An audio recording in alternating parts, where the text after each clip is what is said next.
बीडचं नाव घेतलं की एकदमच छातीमध्ये एक जोश येतो. 15,000 लोक पनवेलमध्ये स्थलांतर झाले दुष्काळमुळं. सर्वांना जय जिजाऊ. मी उदय आणि तुम्ही पाहताय उदय न्यूज किंवा उदय भिसे पाटील फेसबुक या ऑफिशियल पेजच्या माध्यमातून हे लाईव्ह किंवा व्हिडिओ आपण पाहत असाल तर मी एक सांगेल की मुंबईमध्ये आल्यानंतर मुंबईतल्या आपण अनेक पॉझिटिव्ह गोष्टी बघितल्या आणि मराठ्यांना आरक्षणाची काय गरज जी लोक म्हणतात ना तर त्यांना या ठिकाणी झणझणीत चपकार मी आज या ठिकाणी देणार आहे.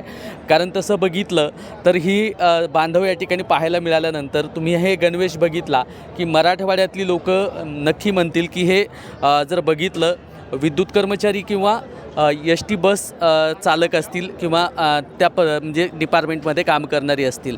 पण मी एक सांगेल की हे सर्व जे बांधव आहेत मुंबईमध्ये या ठिकाणी आले आहेत, यांच्या पोटाची खळगी गावाकडे भरली जात नव्हती आणि ती भरण्यासाठी इथं रिक्षा किंवा इथलं जे काही काम हाताला लागेल ते काम ते करतात आणि खऱ्या अर्थानं महाराष्ट्रातल्या प्रत्येक मराठ्याला आरक्षणाची आत्ता गरज आहे आणि ही सर्व बांधव आहेत. दादा काय सांगणार आहेत? आत्ता तुम्ही सध्या मनोजदादा जरांगे पाटील यांची सभा ऐकली आहे आणि तुम्ही मुंबईमध्ये सुद्धा आंदोलनामध्ये सहभागी होता किंवा जेव्हा इथला रिक्षा चालक किंवा इथले माथाडी कामगार असतील मराठ्यांचा जेव्हा मुद्दा येतो त्यावेळेस सगळेजण एकत्र येऊन काम करतात. तुमचं मला एकदा नाव सांगायचं.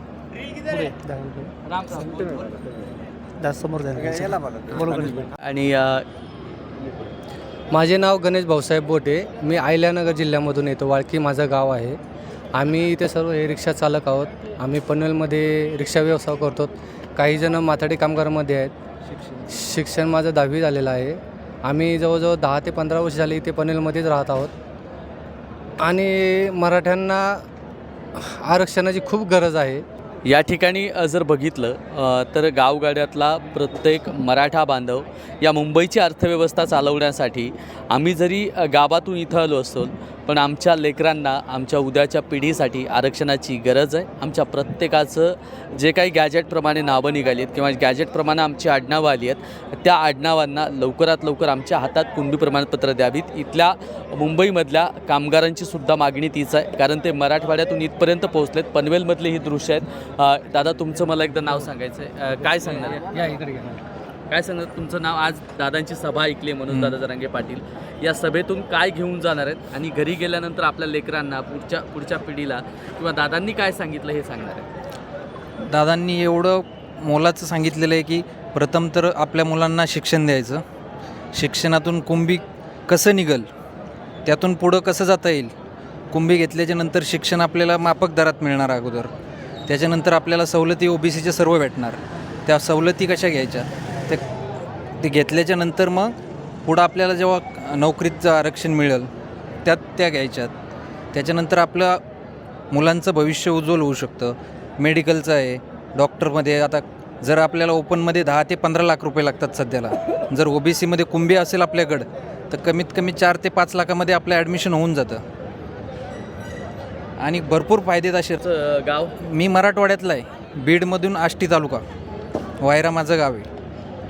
इथं शिक्षणामुळं किंवा सतत पडणाऱ्या दुष्काळामुळं तिथून हे सर्व कमीत कमी 10 ते 15,000 लोक पनवेलमध्ये स्थलांतर झाले दुष्काळमुळं आणि त्या इथं आपला उदरनिर्वाह करत आहेत. बीडचं म्हणजे मातृभूमी जर बघितली जरांगे पाटलांची बीड जिल्हा आहे. बीड जिल्हा नेहमीच क्रांतीची भूमी म्हणून ओळखला जातो. नाना पाटील असतील किंवा इतर छावा संघटनेच्या माध्यमातून लातूर बीड हे सगळं म्हणजे हा परिसर सर्व संघटनेचा मानला जातो. आज मनोजदादा जरांगे पाटील यांच्याकडं बीडकर म्हणून इथली मुंबईकर कसं पाहता आणि तुम्ही जेव्हा बीडचं नाव घेतात त्यावेळेस काय होतं? बीडचं नाव घेतलं की एकदमच छातीमध्ये एक जोश येतो आणि पाटलांचं नाव घेतलं तर विषयच नाही.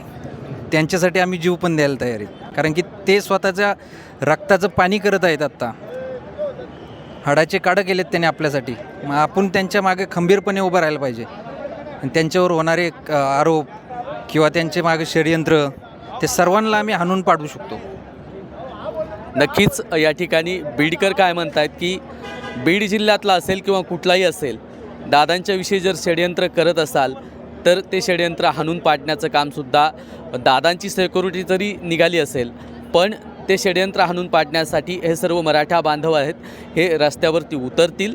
आणि हा व्हिडिओ आपण कुठून पाहताय नक्की कमेंट बॉक्समध्ये कळवा. आणि उदय न्यूज आणि उदय भिसे ऑफिशियल, मनोजदादा जरांगे पाटील पेज, या सर्व पेजवरती आपण हे सध्याचं अपडेट टाकतो आहे. आपला मित्र उदय भिसे पाटील. जय जिजाऊ, जय शिवराय, धन्यवाद.